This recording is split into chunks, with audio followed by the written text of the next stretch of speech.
Letter to Milton. Congratulations to you, Milton.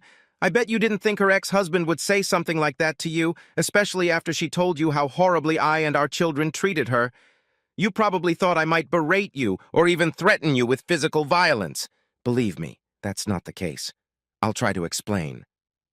Oh, there was a time when I loved Ingrid more than life itself. We got married right out of college and our finances were terribly strained.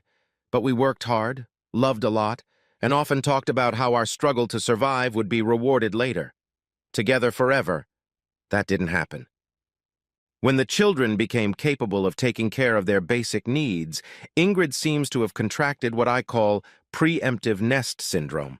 This means that she envisioned a time when children would no longer be a major part of her life.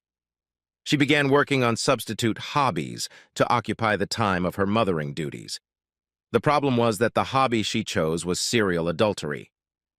One of her friends at work convinced her that she had me in her hands. She could do whatever she wanted without asking my approval. I wouldn't do anything because I would risk losing my house, have to live in near poverty alone, and have limited contact with my children. Worst of all, Ingrid could have tried to find another man to replace me as the father of our children. She knew where I was vulnerable to blackmail. After sex one night, I was told what was going to happen. There was no need to discuss, no need to voice my opinion. She was determined to have an open marriage, and I didn't have that privilege. She advised me to see a lawyer if I doubted her version of my future in the event of divorce. Although I didn't want to believe her, I did check it out. She and her friend were right. I was totally screwed. I love my children more than anything in the world. After my wife betrayed me, my relationship with them is more important than ever. I moved my stuff into the guest bedroom. We never had sex again. The children and I took over all the housework.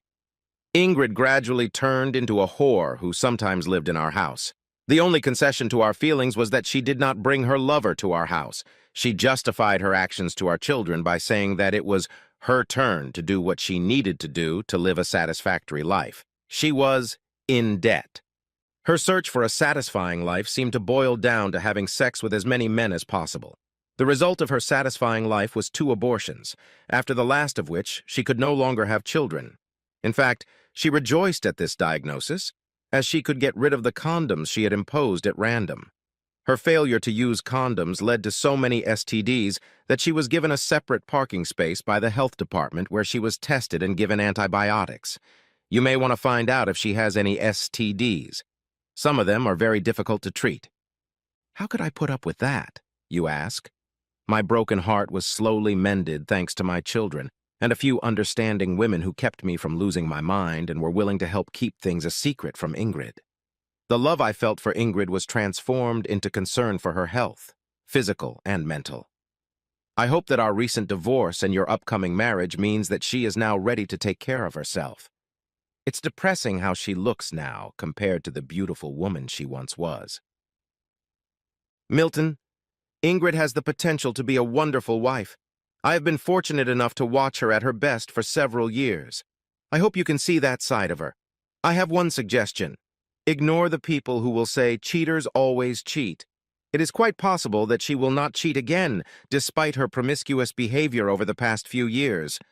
However, I recommend that you heed the trust but verify advice towards her.